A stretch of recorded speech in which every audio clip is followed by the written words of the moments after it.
Yeah, what's Cup of Soul Show? Hi guys, how are you?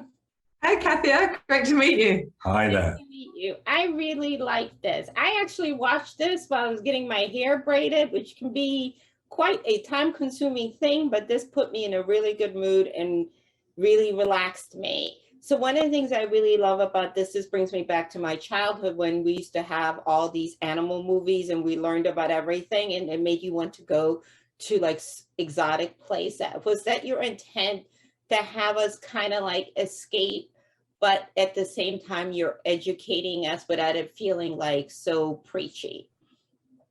Yeah, Well, absolutely. I think that's a lovely thing to say. Thank you very much. We wanted to do is celebrate, really, didn't we? Celebrate national parks. They're one of the greatest global achievements of conservation, and over the last century, it's been a huge global movement, really, and there's something wonderful about that. I'm glad the time flew by when you were getting ahead on. Absolutely. I also think like during the pandemic, we learned a couple of things. One of them, how Mother Earth was doing so much better, but us being at home. And I think any of us would be totally out of touch if we didn't notice how the weather changes have affected us and how things that we're used to are not what they are. Talk about why it's important for us to start, if we haven't already, thinking about animals, the environment, and how our actions impact that, why they're intertwined. Yeah, I think every action that each of us takes has an impact, and that can be as small as recycling, something, a cup that you've just used, and it can be as big as campaigning and getting involved in parks and protecting parks. We've actually got a impact campaign to go with the series, which is wildforall.org. That's right. So if people want to do more to help national parks and wild spaces, they can get involved via that.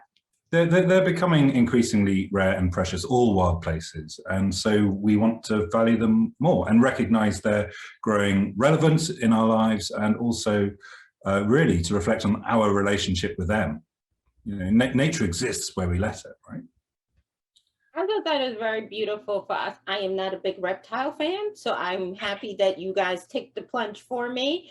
But I'm also always very fascinated. The patience of animals to get what they need. I feel like we as humans can learn a little bit from them, just the planning with the alligator to swim upstream and just to be in that whole sequence, like everything had a purpose, and also battling each other. What was it like just to be, to see that footage and everything? Because it is like super fascinating, at least to me. I'm like, how do they know what to do? Is it instinctively like, do you get together with the other crocodiles and say, this is what we're doing to get our food? Like, that was just mind blowing to me. We still don't really understand how they know when that high tide is coming. It's quite exciting that even with all the knowledge we have now, that we still don't understand that. But those crocodiles are normally not social. They would not be anywhere near each other. But it's only for when that tide comes in, there's so much food that those guys can get on in a way that they normally wouldn't at all. It's Absolutely. Just a feeding frenzy. I want to say thank you so much again. I think it's fascinating. I think as a parent, it's something you should watch with your kids, and just to teach them to take care of the earth and to be mindful that we're sharing this planet. We're not the only beings on here. I know it seems like everything is about us, but it shouldn't be. And it was beautifully shot, and I can't wait to see what else you guys produce. Wow. Thank you so much. It was lovely to meet you. Thank you.